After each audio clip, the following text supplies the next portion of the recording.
The alarm was loud enough to wake the dead. Red lights flashed across the medical bay of the GSV Eternal Harmony as Dr. Thesic dropped every instrument in his hands and ran toward the door.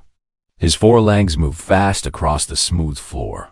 His two upper arms were already reaching for his emergency kit. In 23 years of serving as a coalition medic, he had seen bad things. He had seen Vorkai warriors lose limbs. He had seen Sarani pilots with crushed bones. He had seen things that made strong creatures fall to their knees and beg for the pain to stop. But he had never seen anything like this. The human was walking. Sergeant Mara Voss came through the corridor door at a calm, steady pace. She was not running. She was not screaming. She was not even breathing hard. She had her right hand wrapped in a piece of her own shirt, and the shirt was soaked through with something dark and red and wet. A thin line of that red liquid dripped from the edge of the cloth and left small round marks on the white floor behind her like a trail of dark flowers. Thesic stopped walking and just stared. The red liquid was blood. He knew that from the files. Humans had it running through their entire body, inside soft tubes called veins. The files had said this. The files had also said that when those soft tubes were opened, the liquid came out, and if enough of it came out, the human would die. The files had made it sound like a design flaw. Like someone had built a machine and forgotten to seal it properly. Looking at Mara now, Thesic believed every word of those files. She looked up and saw the entire medical team standing in the doorway staring at her. She slowed her walk for 1 second. Then she raised her unwrapped hand and waved at them. She waved. Thesic could not move his legs. Behind him, he heard Nurse Pella make a small sound like a creature that has stepped on something sharp. Navigator Qual, who had been standing near the medical bay door when the alarm went off, was pressed flat against the wall with his large silver eyes opened so wide they nearly took up his entire face. Mara stopped in front of Thesic. She held up her wrapped hand and tilted her head to the side in that way humans did when they were trying to be patient with someone slower than them. It is just a cut, she said. I caught the edge of panel 7 during the repair. Happens all the time. Happens all the time. Thesic looked at the blood on the floor. He looked at the soaked cloth. He looked at her face. Her face was calm. Her face was the face of someone who had been mildly annoyed by something small, like bad food or a slow door. There was no pain written on it. There was no fear. There was a small frown, but it seemed directed more at the alarm lights than at the open wound on her hand. He took a breath and made himself move. He guided her to the nearest table and made her sit.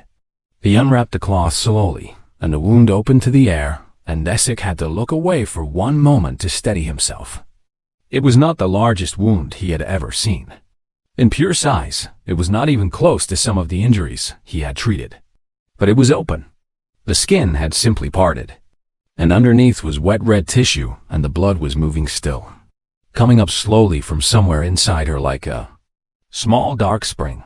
His scanner beeped quietly as he passed it over her hand. The pain signals coming from that hand were extraordinary. His scanner was reading them clearly. Her nerve endings were firing in a way that in any other species would have produced immediate loss of function. In a Vorkai, that level of signal would have triggered automatic muscle shutdown around the injury site. The body would have simply refused to use the limb. It was a protection system. It made biological sense. Her body was not shutting down. Her body was doing something else entirely.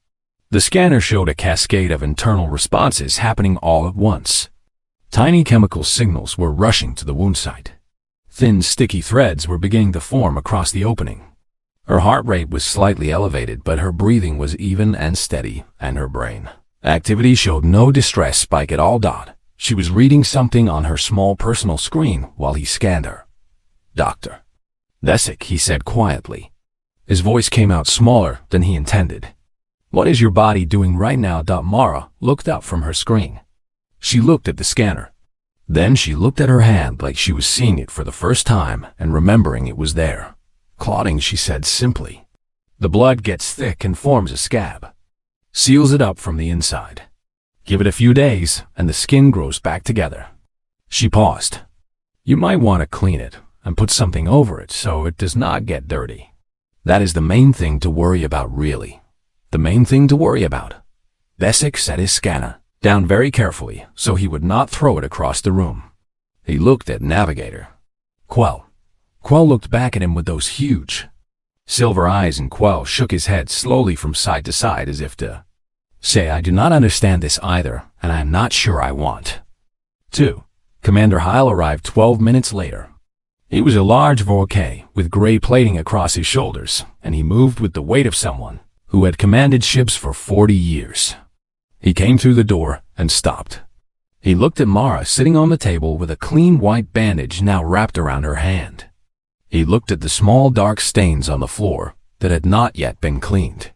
He looked at Besic, who was standing at his station, writing notes with slightly shaking hands. What is the situation? Heil said that the human was injured, Sir. Besic said without turning around. A laceration to the right hand. She walked herself to the medical bay. She was calm on arrival. She remained calm throughout treatment. She is currently reading a personal document, and she asked me twice if there was anything to eat. Heil was quiet for a moment. Is she mentally compromised? Mara looked up from her screen. I can hear you, she said. And no, I am fine. It was just a cut. Heil looked at her for a long time. His plating shifted slightly, which in Vorkay body language meant something between confusion and deep unease. Then he turned and walked back out of the room without another word. Besic finally turned from his station. He looked at Mara. She had gone back to her screen. The bandage on her hand was white and clean, and her feet were swinging slightly off the edge of the table, the way a resting creature moves when it is simply comfortable and relaxed. He picked up his scanner again. He pressed the record function. He cleared his throat. Subject is a human female, he said quietly into the recorder. Designation Sergeant Mara Voss. Injury sustained approximately 20 minutes ago. Open laceration. Significant blood loss. The subject is currently at rest and shows no signs of distress. He paused. I have been a medic for 23 years, he said.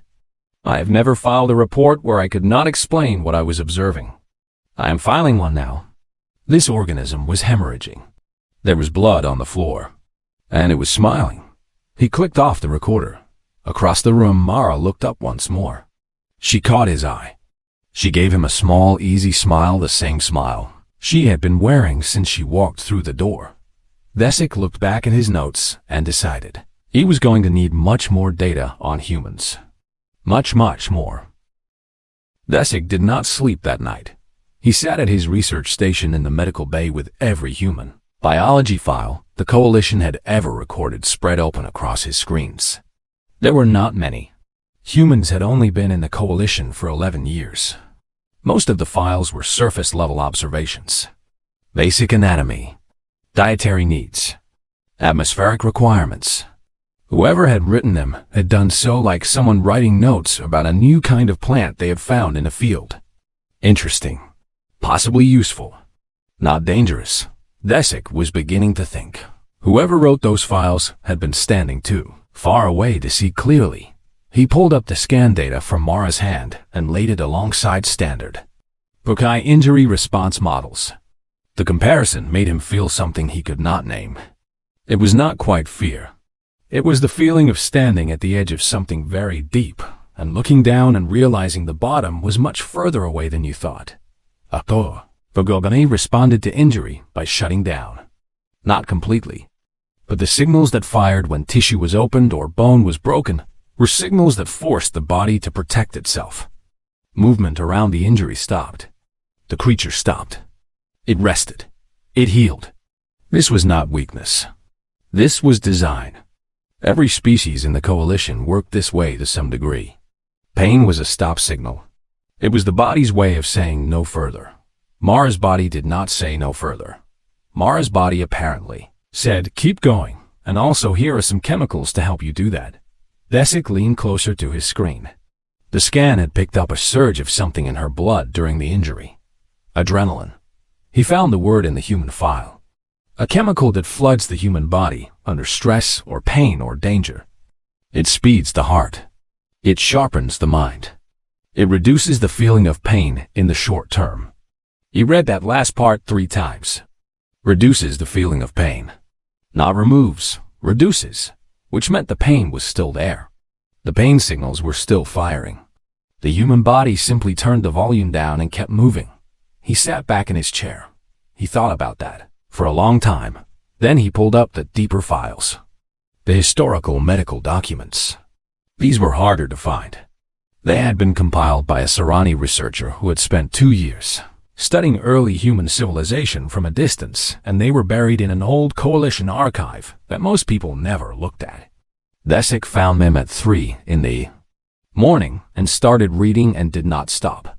He read about ancient human surgeries performed while the patient was awake because there was nothing strong enough to fully remove the pain. He read about humans who had survived injuries in early wars that should have been fatal. One document described a human soldier who had continued fighting and leading others to safety after receiving 3 separate wounds, any one of which would have ended a Valkyrie on the spot. The soldier had survived. The document noted this with what seemed like mild surprise, as if the writer was not entirely sure they believed what they were. Recording. Desic believed it now. He was still reading at dawn when Mara came into the medical bay for her follow-up check. She was rested. She looked fine. She sat on the table and held out her bandaged hand and waited while he unwrapped it. The wound had already begun to close. Desic stared. In less than 12 hours, the edges of the torn skin were visibly drawing together. The bleeding had stopped completely. New tissue was forming at the site. He ran his scanner over it slowly and watched the readings and tried to keep his expression neutral. "That is fast," he said finally. "Is this normal for you?" Mara shrugged. "Decent cut, so maybe a week total. Small ones close overnight sometimes." She paused. "Is that weird for you?" Desic thought about how to answer that. "For us, a wound like this would require the tissue to be bonded externally, and then we would be restricted from using the limb for a minimum of 3 weeks while the body rebuilt the damaged layer from underneath." Mara stared at him. 3 weeks. For this, he nodded. She looked at her hand. She looked back at him.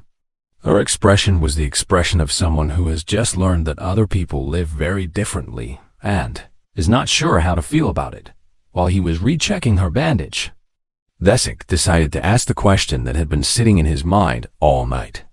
He kept his voice level and clinical. He asked it like it was simply a medical inquiry. "I read in your file that you completed a military fitness assessment last year. A 10-kilometer run. But there is also a note that you had what the report called a stress fracture in your left leg at the time of the test." Mara was quiet for a moment. Then she said, "Yeah, you ran 10 kilometers. She nodded. "On a fractured bone." She nodded again. "It was not a full break. Just a crack. It hurt, but it was manageable.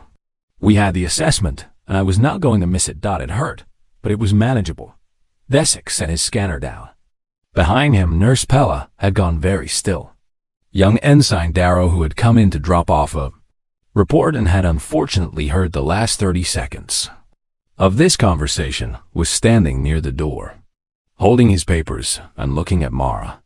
The way small creatures look at things that are much larger than them. The ship's commander chose that moment to arrive. Commander Heil stepped through the door and stopped at the sight of everyone standing around the human in various states of quiet shock. He looked at Desic. "What is happening?" Desic picked up his datapad. He turned it toward Heil. On the screen was a side-by-side comparison. On the left was the standard coalition medical classification for humans. Under threat assessment, it read low. Under physical durability, it read below average for coalition member species. Under combat consideration, it read not recommended. On the right was his own data from the last 14 hours. Heil looked at the screen. He looked at Mara.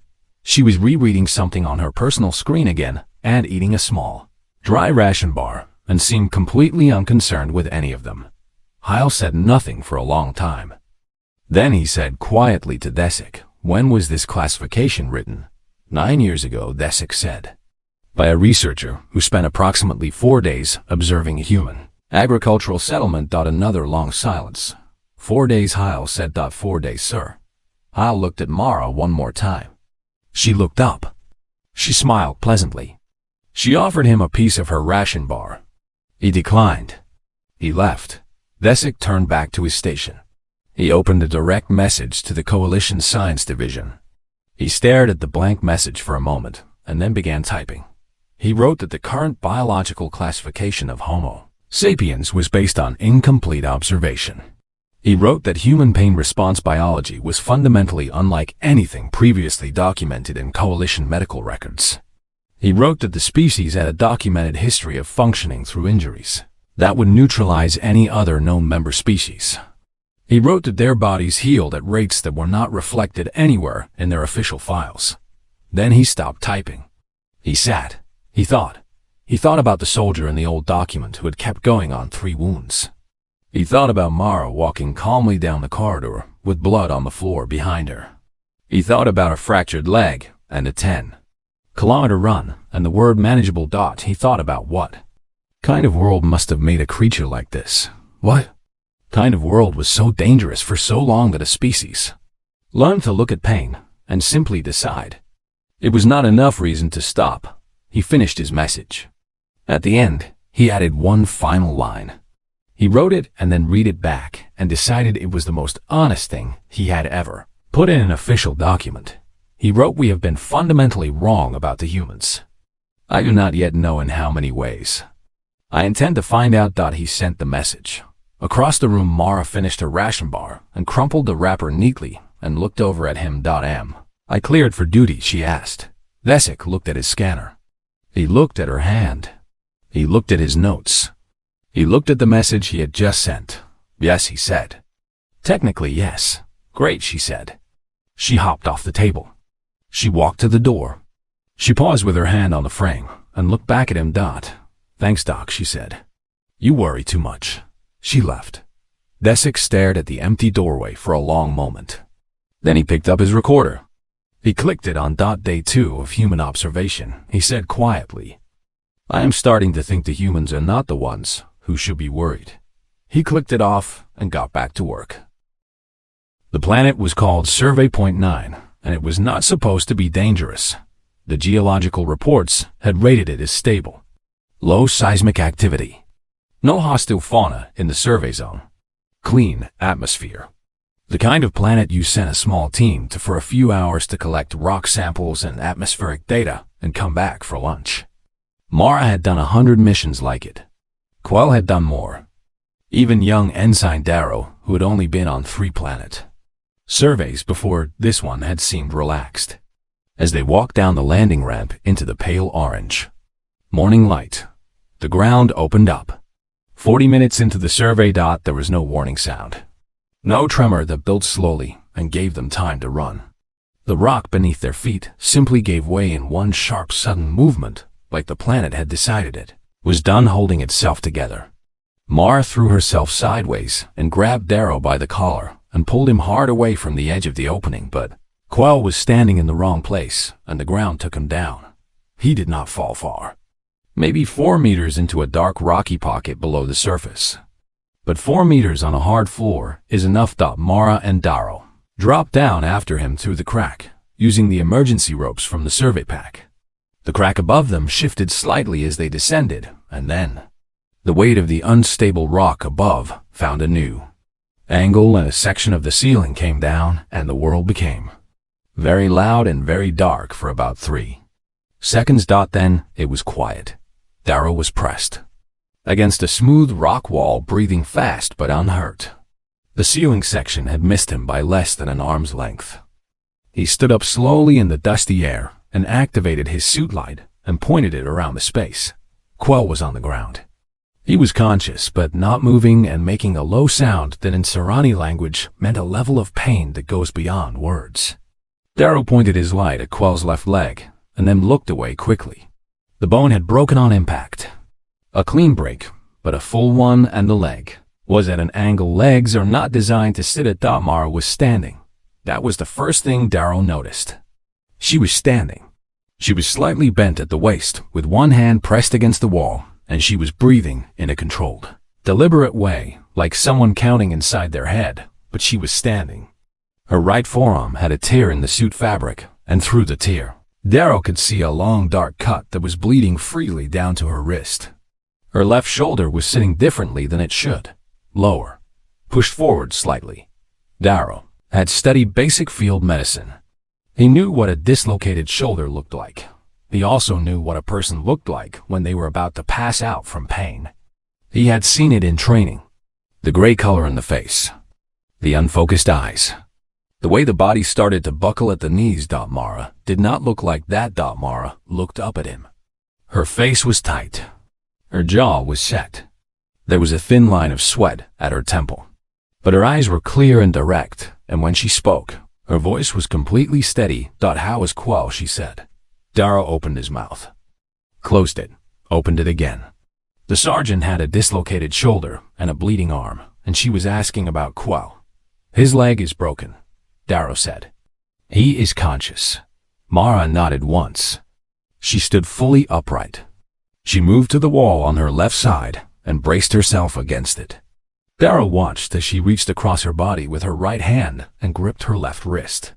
He watched as she took one slow breath. He started to say something.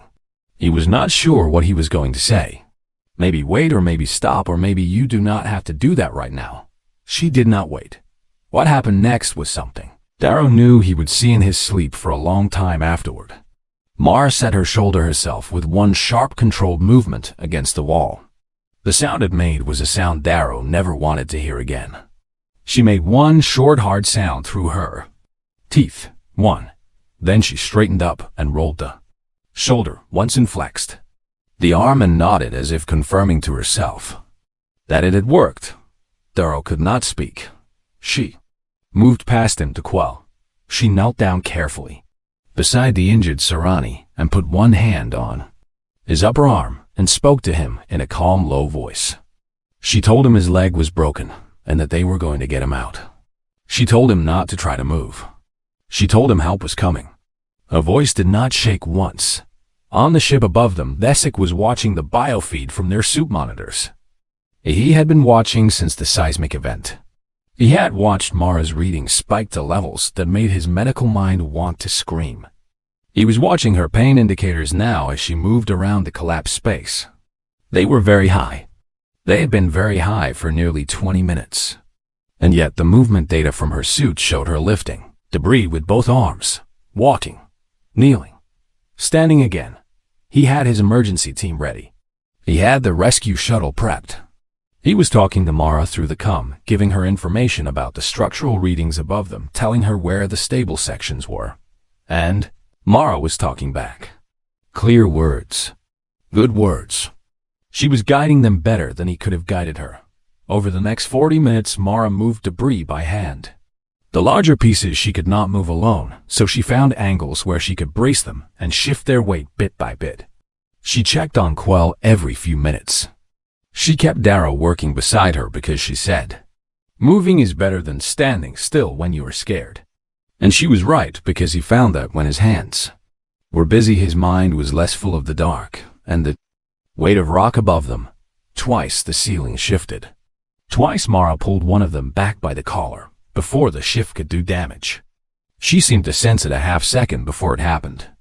Darrow could not explain how. By the time the rescue team came down through a newly cut access point, Quell was strapped to a field board, and Darrow was helping Mara hold a ceiling brace in place so the team could extract them cleanly when they reached the surface. And the orange light hit Darrow's face. He sat down on the ground and put his head in his hands and breathed. He heard the medics take Quell away. He heard Thesic's voice close by, speaking fast and low. He looked up. Thesic was standing in front of Mara. He had his scanner out. He was not speaking anymore. He was just reading the scanner and looking at her and reading it again. His face had that look it got when the numbers were telling him something his mind was not ready to fully accept. Mara's arm was still bleeding. She had tied a strip from her suit around it during the rescue, but it had soaked through. The shoulder she had set herself was visibly swollen under the suit fabric. Thesic's scanner was telling him about the 2 ribs that had cracked when the first ceiling section had come down. Mara had not mentioned the ribs. She had not stopped moving because of the ribs. She watched Desik read his scanner. She waited. He looked up at her. He did not seem to know what to say. Mara looked down at her arm. She looked at Darrow sitting on the ground and checked that he was okay with a quick direct look that satisfied her. She looked back at Desik. Quell needs the medbay first, she said. His break was clean, so the bone should set well if you get to it quickly. She paused. I just need something for the arm, and maybe some tape for the ribs. Desik stared at her. And maybe something to eat, she added. I did not finish my morning ration. Darrow was looking up at her from the ground. He was looking at her the way you look at something you do not have a category for. The way you look at something that exists outside the edges of everything you have been taught is possible. Something ancient and strange and terrible and almost wonderful. He decided in that moment that he did not know what humans were. He did not think anyone did. Maybe not even humans themselves, but he was very glad one of them had been standing next to him when the ground opened up. Very glad indeed. It started with a simple question over coffee. 3 days after the planet survey, Quell was resting in the medical bay with his leg properly set and healing well. He was awake and bored and had been asking Nurse Pella questions she could not answer, and so Pella had sent a quiet message to Mara, asking if she had time to come and sit with him. Mara came. She brought 2 cups of the dark bitter liquid she called coffee and sat in the chair beside Quell's bed and put her boots up on the edge of his recovery frame in a way that would have bothered a more formal creature, but Quell did not mind. He was Serani, and Serani valued ease in the people they trusted. Desik was in the back of the room, pretending to file reports. He was not filing reports. He was listening. Quell asked first about the shoulder. He had heard what Darrow said about the setting on the planet. He asked if it had hurt. Mara thought about this the way she always thought about direct questions, without rushing. She took a sip of her coffee. Yes, she said. It hurt quite a lot. But you did it anyway, Quell said. I needed the arm, she said simply. The shoulder was out of socket, which means the joint is wrong, and the muscle around it starts to lock up fast. Better to fix it quickly. Waiting makes it worse. Quell was quiet. His silver eyes moved slowly over her face. He was trying to understand something, and the understanding was not coming easily. How did you know how to do that? She said. Mara smiled. We learn it. Humans have been setting their own injuries for a long time. Before we had good medicine. Before we had doctors everywhere. Out in the field, if something was wrong with your body, you dealt with it because there was no one else to do it. Desik had stopped pretending to type. Mara kept talking. She did not seem to notice the quiet that had settled over the room. She told Quell about early human medicine as easily as someone describing the weather. She talked about a time before clean tools and controlled environments. She talked about surgeries performed in field tents with no proper way to stop pain, where the patient was given something to bite down on and told to stay still. Quell made a sound that in Serani language meant horror. Mara nodded. It was not good, she agreed. But people survived. A lot of them. And the ones who did learn things and taught what they learned, and eventually the medicine got better. But for a very long time, the only reason people got through those surgeries was because they decided they were going to. Desik set down his datapad. He walked over to the edge of the room, not quite joining them, but close enough. Mara glanced at him and did not tell him to leave. What about your wars, she said. Quell. Mara tilted her head back and thought. She told him about the old wars. About soldiers who were hit in the middle of battle and kept going because stopping meant their friends died. About medics who worked through injury to keep others alive. She described a particular account she had read once of a soldier in an ancient war who had been wounded in the arm and the side and had spent 6 more hours guiding others to safety before finally lying down. When they found him, he was still conscious. He looked up at the medic who reached him and said, "Took you long enough." And then he let himself rest. The room was completely silent. "Took you long enough," Quell repeated softly. Mara smiled. "That is very human," she said. Desik sat down slowly in the nearest chair. He did not usually sit with patients outside of treatment. He sat now because his legs felt like they needed a rest. He had a question that had been building in him for days. He had been carrying it carefully, the way you carry something fragile. He decided to put it down now, Mara, he said. Why do you not stop? She looked at him. When the pain is that strong, he said.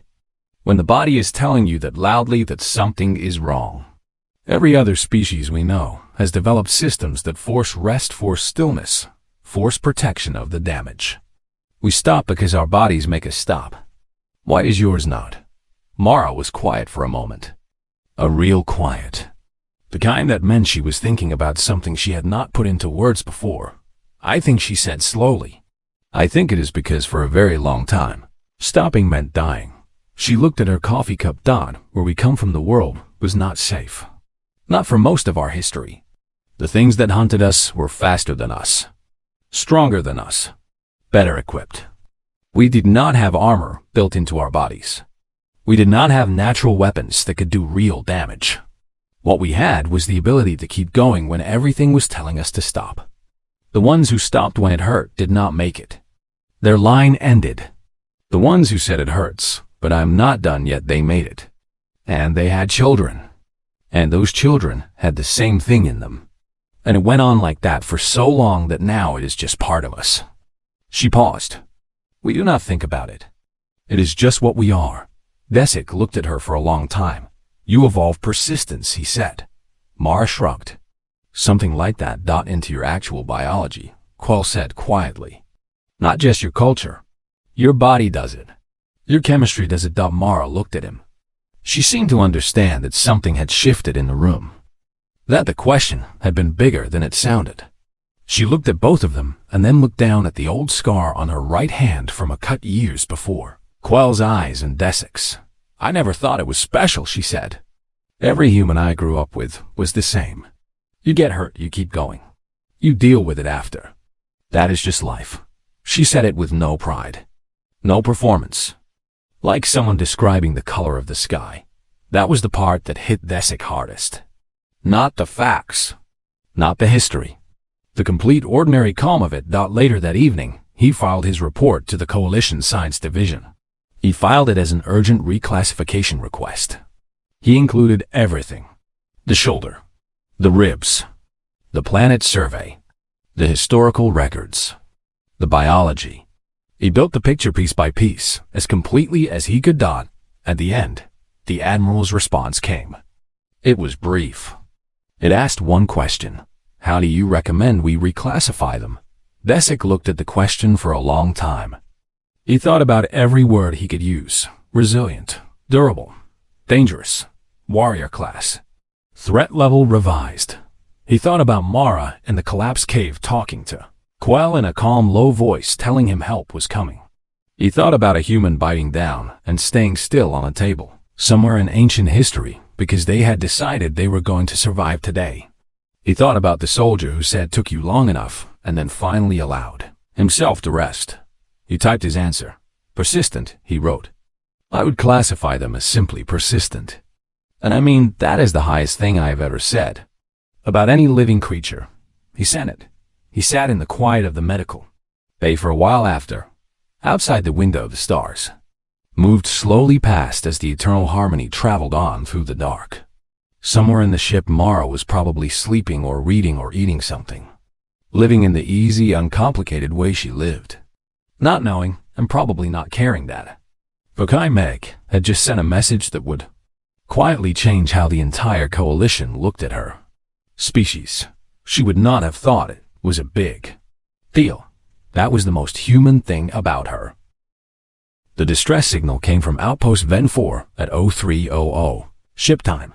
Desik was asleep when the alarm sounded. He was at the medical bay door before he was fully awake. Old reflex. 23 years of night alarms had built it into him. He came through the door already pulling on his coat and turned to his station to read the incoming data. The Grudai had hit the outpost. He had heard of the Grudai. Most coalition species had. They were not members. They had never applied for membership. They were large armored creatures who communicated with other species primarily through force. They had been circling the edges of coalition space for years, testing borders, probing defenses, looking for soft spots. The eternal harmony had crossed into there. Reach range 3 days ago, and the command team had noted it and logged it and moved on because the Grudai had never actually attacked a crewed coalition vessel before. They had now. Outpost. Ven 4 was a small research station. 12 crew. The distress signal had been sent by whoever managed to reach the communication panel in the first 60 seconds before the Grudai boarding team reached that room too. After that, there was only static. The Eternal Harmony was the closest ship. They were 20 minutes out. Commander Heil called a briefing in 3 minutes. Thesek attended. He stood at the back of the room and watched the faces around the table. He watched Quell, who was back on duty with a walking brace on his leg, sitting straight and keeping his expression controlled. He watched Darrow, who was gripping his datapad a little too tightly. He watched Heil, who was reading the tactical assessment with the flat, careful look of a commander doing math in his head. And he watched Mara. She was leaning against the wall near the door. Her arms were crossed. She was reading the same tactical assessment on her own pad. Her face was still. Not blank, still, like deep water with something moving underneath it. The assessment said the Grudai boarding team was likely 8 to 12 individuals. The assessment said the Grudai individual averaged 2.4 meters in height and had natural armor plating across the torso and shoulders. The assessment said coalition forces were not recommended to engage directly and should focus on evacuation and area denial. Mara read all of this. She did not look worried. Heil looked at her. He had been looking at her more often lately. Since Thesek's report. Since the planet. He looked at her now and said, "Sergeant Voss, you will lead the boarding response." She pushed off the wall. "Yes, sir," she said. Heil looked at the room. He said what he had to say. Then he looked at Mara one more time, and there was something in his face that Thesek had not seen from the commander before. It was not confidence, exactly. It was something closer to trust that has been tested and held. 19 minutes later, the Eternal Harmony docked hard against the outpost. Thesek was at the airlock with his team. He was not a fighting medic. He would stay back until the space was clear. He had done this before in training. He had the kit ready. He had the stretchers ready. He had blood compounds ready in every volume he thought he might need. He had human blood compounds too. He had started keeping those separately after the planet survey. Just in case. What happened in the next 25 minutes came to him in pieces afterward. He heard it more than saw it. Sounds through the cum. Boots on metal floors. The heavy impact of Grudai movement. Shouting in a language he did not speak. Mara's voice cutting through the noise, giving orders. Calm orders. Clear orders. The kind of voice that other people's bodies respond to before their minds catch up. Then sounds that were harder to hear. Impact sounds. The Grudai were not small enemies. They were not gentle ones. At the 14-minute mark, a comm report from Darrow said 3 outpost crew were secure and moving to extraction. At the 17-minute mark, Quell reported from a secondary position that 2 more were clear. At the 20-minute mark, the Grudai comm signal suddenly shortened and then went quiet. At the 22-minute mark, Mara's voice came through. "Outpost is clear," she said. "I need Thesek up here." He moved. He came through the inner airlock door into the outpost corridor and stopped for one moment to take in what was around him. The Grudai were large.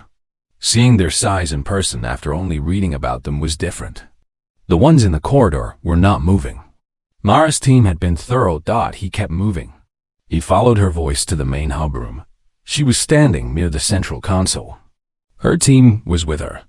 2 of them were helping outpost crew toward the exit. Darrow was pressing a compress against the cut on his own upper arm and looking at it with the slightly pale face of someone who had not done this before outside of training, but had done it and was still here. Thesek looked at Mara. She had her left hand pressed flat against her right side. Below the hand, the suit was dark and wet. Not the small dark wet of a surface cut. This was deep. A Grudai blade was not a small thing, and whatever had reached her had reached her properly. His scanner was already moving. The reading came back, and he had to breathe through his first reaction before he spoke. The wound was serious. deep into the muscle and close to things that mattered. Not immediately fatal, but serious. The kind of wound that needed proper attention in the next hour and rest after, and no more movement for at least a week. He looked at her face. She was looking back at him. She was breathing in that controlled, deliberate way. Her jaw was set. There was blood on her fingers where she was holding the wound. Her eyes were absolutely clear. He thought of the first day. He thought of her walking down the corridor with blood on the floor behind her, and that small, easy smile. He thought of the cave. He thought of her voice saying Quell needs the med bay first. He thought of every scan he had taken, and every number he had read, and every report he had written, and the word persistent in an official coalition document. He thought he understood her now. He was still wrong. Mara looked down at his scanner. She looked at her hand pressed against her side. She looked back up at him. She smiled. It was the same smile. The exact same smile from that first day. Easy and calm and completely without drama. It is nothing serious, she said. Something broke open in Nesic's chest. He did not have a word for what it was. It was not sadness exactly. It was not joy. It was something that happens when you have been watching something from a distance for a long time, and suddenly you are standing inside it, and it is real in a way that observation never makes real. He made a sound. It surprised him. It surprised the whole room. It was a strange, short sound. It was the sound voci make when something reaches them in a place they do not usually let things reach. In human language, the closest word might have been a laugh. But it was sadder than a laugh and deeper than a laugh and more broken and more whole at the same time. Mara looked at him with mild surprise. He shook his head. He did not try to explain. He stepped forward and put his hands gently over hers at the wound site and said, "Come on." His voice was not quite steady. She let him guide her toward the exit. Darrow fell into step beside them. His face was the face of someone young who has just seen something they will carry for the rest of their life and know it. Behind them, the corridor was quiet. The outpost crew were safe. The Grudai were not a problem. The Eternal Harmony was waiting. Later that night, after the surgery was done and Mara was resting and her readings were steady and the crisis was past, Nesic sat alone in his office. He opened the recorder. He had been recording observations since the first day. He had hours and hours of clinical notes. Clean, careful language. Medical data. Biological readings. Tonight he did not use clinical language. He pressed record and sat for a moment in the quiet and then spoke slowly. "I want to say something that will not be in the official report," he said. "I have spent weeks trying to understand humans. I have scanned them and studied them and read every document ever written about them, and I thought I was beginning to know what they were." He paused. "I was wrong," he said. "Not about the biology. The biology is accurate. But I kept thinking the biology was the point. I kept thinking the answer was in the pain response, the clotting, the adrenaline, the bone density. I kept looking for the mechanism, the thing that explained it." He stopped again. "There is no mechanism," he said quietly. "Or rather, the mechanism is not the point. The point is that she was standing in a collapsed cave with a dislocated shoulder and 2 broken ribs and a bleeding arm, and her first words were, 'How is Quell?' The point is that she took a serious wound today in an outpost fight that she did not have to be part of, and when I reached her, she smiled at me and said it is nothing serious. Not because she did not know it was serious. She knew. She just decided it was not going to stop her." He looked at his hands. "We cataloged them wrong," he said. "Every classification we make is about what their body can do, how much damage it can take, how fast it heals. We talk about them like they are a durable machine, a tough material. We miss the thing that actually makes them what they are." He took a breath. "They choose," he said. "That is all. Every time. With the pain signal at full volume and the blood running and the bone wrong and the situation impossible, they look at all of it and they choose to keep going. Not because they cannot feel it. They feel everything. But somewhere in the long, deep history of that species, they learned something that no other species we have ever met has learned in quite the same way. They learned that what is happening to you right now does not get